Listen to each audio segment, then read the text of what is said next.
there, learners. I am Teacher Ray, and welcome to another class. For today's session, we are going to talk about the following topics. First is the parity rights to Americans. Second is the Third Republic proclaimed. Third is the Hukbalahap Problem. And fourth is Magsaysay and the Huks. What are you waiting for? Come and join me as we go back to the history. On our first topic, we have the parity rights to Americans. On October 1945, the American Congress passed a bill into law known as the Bill Trade Relations Act, which provided that there will be a free trade between the Philippines and the United States that should continue beyond the Commonwealth period in 1954. After that year, in 1954, all of the products from the Philippines entering the United States of America have 5% taxed. However, after 20 years, in 1974, it reached up to 100%. However, the law had a questionable provision that required the Filipinos to amend the Constitution in order to grant the American parity rights in the Philippines. These meant that the Americans, like the Filipinos, would have an equal right to utilize, to exploit, to dispose the agricultural timber and mineral lands here in the Philippines. These violated the 1935 Constitution, which provided that after the independence, only corporations of which 60% was owned by the Filipinos were allowed to use the natural resources of the Philippines. Many patriotic Filipinos objected to pass the law. However, the majority of the Filipinos at this time were hungry, sick, and helpless. In order to get the financial aid from the United States of America, the amendment of the Constitution was passed to allow the parity rights. Now, let's go on to our second topic, which is the Third Republic proclaimed. During this time, Osmeña, who was the president, was not in a good health and wanted to retire from his position. And Manuel A. Roxas wanted to become the president of the Republic of the Philippines. On April 23, 1946, Manuel A. Roxas ran for the position of presidency, and there he was elected as the president of the Commonwealth and the first president of the Third Republic. On July 4, 1946, this was the day chosen by the American government to proclaim the Philippine independence by the United States, and this happened at the Luneta Park. The United States President Harry S. Truman was read by Paul V. McNutt, who was the last High Commissioner here in the Philippines. Truman said in the proclamation that the United States of America was now withdrawing and surrendering all rights of deposition, supervision, jurisdiction, control, or sovereignty that was existing and exercised by the United States of America over the territory and people of the Philippines. United States through him was recognizing the independence of the Philippines as a separate and self-governing nation. Roxas took oath as the president but only stayed in the office for 2 years because on April 15, 1948, he died. Manuel Roxas died after delivering a speech at Clark Air Base, Pampanga, in which he stated that the Filipino would have a cooperation with the United States in case of another war. He was referring to the looming Korean War, in which North Korea was supported by the Soviet Union and South Korea was supported by the United Nations.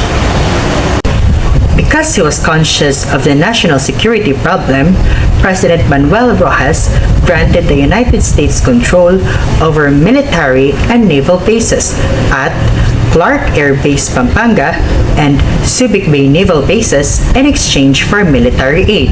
Also, the country at this time faced a communist unrest in the rural area. Now, let us move on to our third topic, which is the Hukbalahap Problem. Both Rojas and Quirino administration faced the problem of Hukbalahap. So what is Hukbalahap? So, Hukbalahap stands for Hukbo ng Bayan Laban sa mga Hapon. This was founded in early 1942. And this was led by Pedro Abad Santos and the Lava brothers, which is Vicente, Jesus, and Jose. And their supremo or peasant leader is Luis Tarok. So Hukbalahap is an anti-Japanese organization of peasants in Central Luzon. They won many fights against enemies and practically made the Central Luzon free from the Japanese. After the surrender of Filipino and American troops in Corregidor and Bataan, the Huks succeeded in getting many firearms in Bataan, which what they are using against the Japanese. So you might ask, what is Huks? So Huks is the short term for the member of Hukbalahap. During the Rojas administration, Rojas failed to win the Huks over to his side. And that is why on March 1948, Rojas declared the Hukbalahap and its peasants organization, the Pambansang Kaisahan ng mga Magbubukid or the PKM, as illegal. There is a violent encounter between the Huks and the government, and then the Central Luzon becomes a no man's land. So Quirino believed that a country could not be truly independent unless it had achieved an economic stability. So now, who is Quirino? Elpidio R. Quirino is the successor of Rojas' administration. He is the second president of the young and shaky republic. He is also an economist.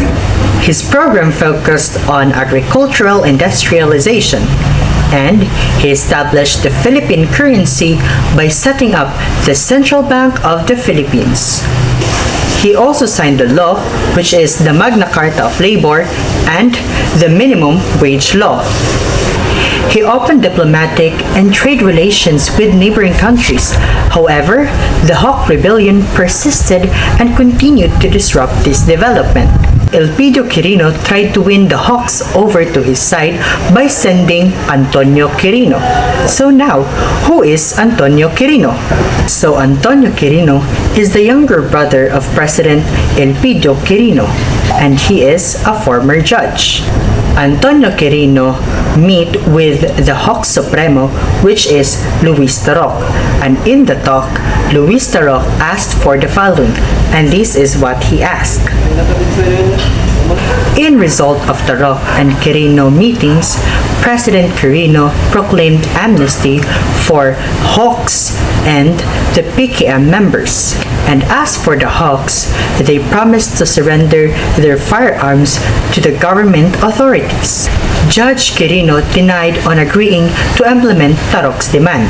So that is why amnesty failed and the peace in Central Luzon only lasted for a short period of time. So the government accused the Huks for not surrendering their firearms, and the Huks accused the government for their bad faith.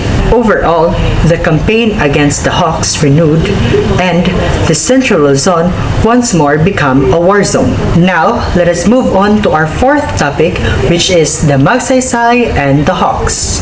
During Quirino's administration, there's a problem in peace and order, and also high prices of commodities and graft and corruption. Magsaysay worked hard to solve the Huks problem. He adopted strict measures, organized a simultaneous raids by the armed forces and the police authorities to arrest the Huks leaders and the supporters. So who is Magsaysay? So Ramon F. Magsaysay is the Secretary of the National Defense of Quirino's administration. On October 18, 1950, the Huk Politburo fell into the hand of military and police authorities. What is Politburo? So Politburo is an executive committee of governing Communist Party or an organization. In the year 1953, with the help of the American money, Ramon F. Magsaysay won the presidency with the majority of the votes. He became popular to common people because of his personality. He shakes hands with them and also kissed them. In the year 1954, Luis Tarok, the Hawk Supremo, surrendered. Because Tarok recognizes the authority of the President Magsaysay and then the sovereignty of the Republic of the Philippines. And because of that, the Hawk movement slowed down and the members were demoralized. In the year 1964, Dr. Jesus Lava, who is the successor of Tarok's as the chieftain of the Huks, was captured in Manila, and due to that, the backbone of the Hawk finally broken. Magsaysay is remembered not just because of his successful campaign against the Huks, but because of his policy and honesty in government. During his term, no friends or relatives ever benefited from his position as a president. He created extensive irrigation system, also introduced a modern agricultural methods, and approved the Agricultural Tenancy Act. Before we end this session, let us have a review first. I'll ask you a question and do try your best in answering these questions. So number 1, this act provides a free trade relations between the Philippines and then the Americans. You're right. The answer is the Bill Trade Relations Act. Number 2. Who is the President of the Commonwealth and the first President of the Third Republic? You're right, Manuel A. Rojas. Number 3. When did the American government proclaim the independence of the Philippines by the United States? Indeed, it is on July 4, 1946. Number 4. Who is the second president of the Third Republic? Right, the answer is Elpidio R. Quirino. Number 5. This is an anti-Japanese organization. The answer is the Hukbalahap or the Hukbo ng Bayan laban sa mga Hapon. Number 6. He is successful in his campaign against the Huks and is known for his honest government. The answer is Ramon F. Magsaysay. That's all for today's topics. I hope you learned something and enjoyed the lesson. See you on our next lesson.